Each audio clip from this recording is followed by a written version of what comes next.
San Bernardino படுகொலை பற்றி நீங்கள் கேள்விப்பட்டிருப்பீர்கள்.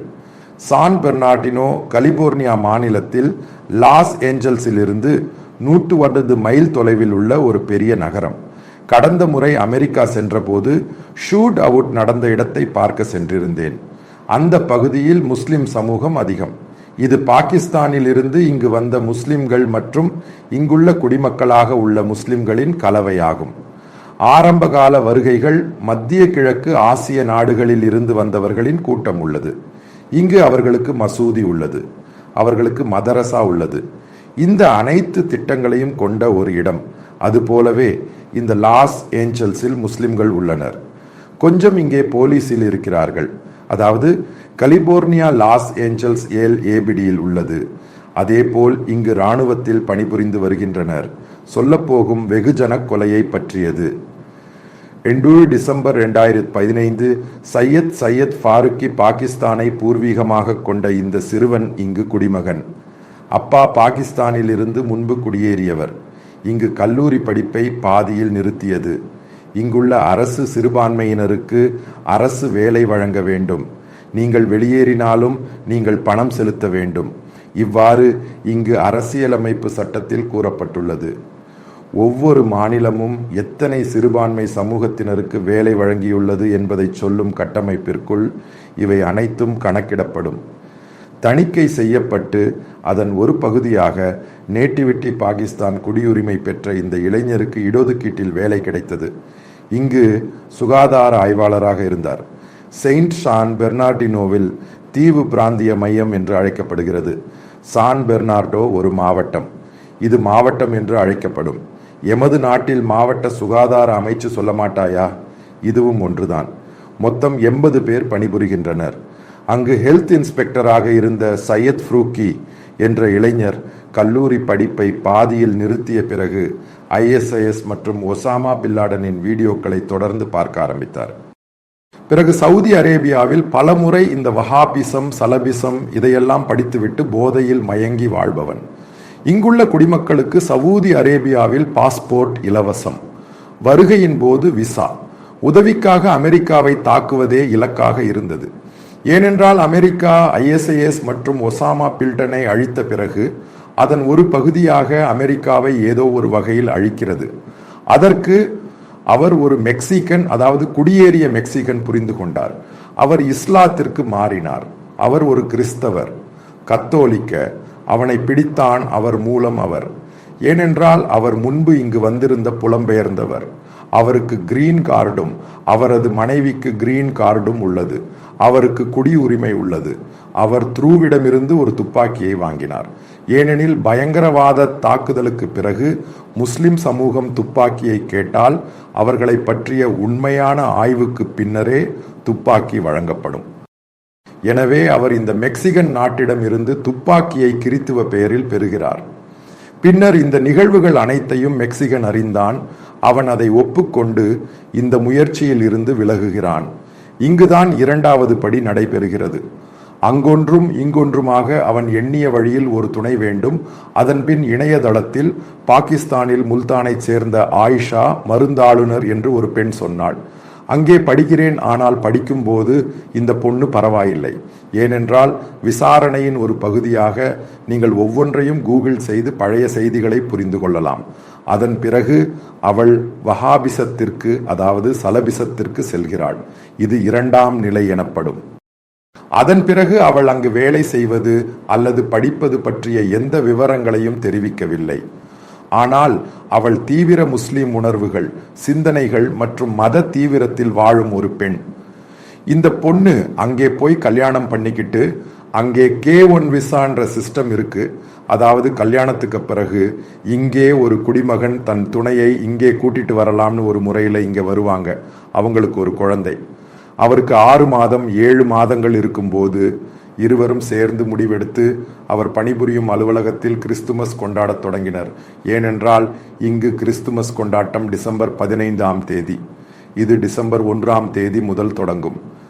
நன்றி செலுத்திய பிறகு கிறிஸ்துமஸுக்கு அங்குள்ள ஊழியர்கள் செல்லும்போது அவர் விஷயங்களை திட்டமிடுகிறார். மனைவி கருப்பு நிற SUVயில் அனுப்பி வைக்கப்பட்டார். அவர் தனது மனைவிக்கு துப்பாக்கி சூடு நடத்த கற்றுக் கொடுக்கிறார். அதாவது மனைவி காரை ஓட்டுவாள், சுடவும் கற்றுக் கொடுத்தார். மற்றொரு துப்பாக்கியும் ஏற்பாடு செய்யப்பட்டுள்ளது. இது மெக்சிகோவில் இருந்து தவறாக ஏற்பாடு செய்யப்பட்டது. இருவரும் எங்காவது சென்று அதன் பயிற்சியை தனியே செய்து வந்தனர். அதன் பிறகு இருவரும் இந்த அலுவலகத்திற்கு தீவு பிராந்திய சுகாதார மையத்திற்கு வருகிறார்கள். அன்று சுமார் 15 பேர் கொல்லப்பட்டனர். அந்த அலுவலகத்தில் 80 ஊழியர்கள் மட்டுமே உள்ளனர். அன்று அங்கிருந்த அனைத்து ஊழியர்களையும் கொன்றது. அவருடன் பணியாற்றிய ஊழியர்கள் சுட்டுக் கொல்லப்பட்டனர். அருகிலுள்ள ஊழியர்கள் சுட்டுக் கொல்லப்பட்டனர். ஏனெனில் மதம், பயங்கரவாதம். தீவிரவாதம் என்பது சலாபிசம் மற்றும் வஹாபிசம். பின்னர் இருவரும் உயிரிழந்தனர். போலீசார் அவர்களை துப்பு துலக்கி 3 மணி நேரத்துக்கு பின் கைது செய்தனர். அவர்கள் கடந்து செல்ல முயன்ற போது போலீசாரை சுட முயன்றனர். அவர்களை போலீசார் திருப்பி சுட்டுள்ளனர். இங்கே அது ஏற்படுத்திய தாக்கம் சொல்லவே பயமுறுத்துகிறது. அவர் 5 முறை பிரார்த்தனை செய்கிறார். உலகின் பல பகுதிகளிலும் இதுதான் பிரச்சினை. லாஸ் ஏஞ்சல்ஸில் உள்ள ஒரு மசூதிக்கும் சென்றேன். மசூதியில் இருந்த முஸ்லிம்கள் அனைவரும் பயத்தில் அமர்ந்துள்ளனர். ஏனெனில் இப்படி இருப்பவர்களை சுட்டுக் கொள்ளுங்கள், அதாவது முஸ்லிம் அல்லாதவர்களை சுட்டுக் கொள்ளுங்கள் என்று மார்க்கம் சொல்கிறது. அதன் ஒரு பகுதி என்று அங்குமிங்கும் எழுதியிருந்தார். இது தொடர்பாக பல தகவல்கள் வெளியாகின. அதன் ஒரு கட்டமாக சுட்டுக் கொல்லப்படுகிறார்கள். ஆயிஷா எழுதிய அதே முகநூல் பதிவு முஸ்லிம் அல்லாதவர்களை அழிக்க வேண்டும் என்றும் கூறுகிறது. பின்னர் 2 நிகழ்வுகள் சான் பெர்னார்டினோ லாஸ் ஏஞ்சல்ஸில் நடந்தன. அங்கு அனைத்து முஸ்லிம்களும் மதமாற்றம் செய்யப்பட்டனர். இஸ்லாம் என்ற விஷயத்தை அழித்தார்கள். நான் அந்த தேவாலயத்திற்கு சென்றேன். அந்த மசூதியில் ஓரிருவர் மட்டுமே வருவார்கள். அதுவும் வெள்ளிக்கிழமைதான் வரும். மீதியுள்ள அனைவரையும் கிறிஸ்தவர்களாக மாற்றிவிடுவார்கள் என்ற பயத்தில். அதேபோல் லாஸ் ஏஞ்சல்ஸிலும் இது உண்மையில் முஸ்லிம்கள் நிறைந்த இடம். அவர்களும் மதம் மாறினார்கள். இதை அறிந்த பின் அமெரிக்காவின் பல பகுதிகளில் மத மாற்றங்கள் நடந்தன. சான் பெர்னார்டினோ துப்பாக்கிச்சூடு அமெரிக்காவே பயமுறுத்திய சம்பவம். சையத் ஃப்ரூக்கின் பெற்றோரிடம் தனது சொந்த குழந்தையை கொடுத்துவிட்டு அவர் இந்த ஷூட் அவுட்டுக்கு வந்தார். அவரது திட்டம் குறித்து தங்களுக்கு தெரியாது என்று பெற்றோர்கள் கூறினர். அந்த பெற்றோரையும் சேர்த்து மதம் மாற்றினர். நான் அதை பற்றி நினைத்ததால் நான் பயந்தேன். மதத்திற்கு பயம். அடுத்து என்ன நடந்தது? B1 B2 விசா அல்லது H1B1 விசாவில் யாராவது இப்போது அமெரிக்காவிற்கு வருகிறார்கள் என்றால் இந்த சமூக ஊடக தோற்றம் இன்னும் வலுவாகிவிட்டது. ஏனெனில் அன்று அமெரிக்க அரசாங்கம் செனட் FBI இயக்குனரை அழைத்தது. அவர் உண்மையாகவே விசாரிக்கப்பட்டார். அவர்களின் சமூக ஊடக சுய விவரத்தை ஏன் பார்க்கக்கூடாது?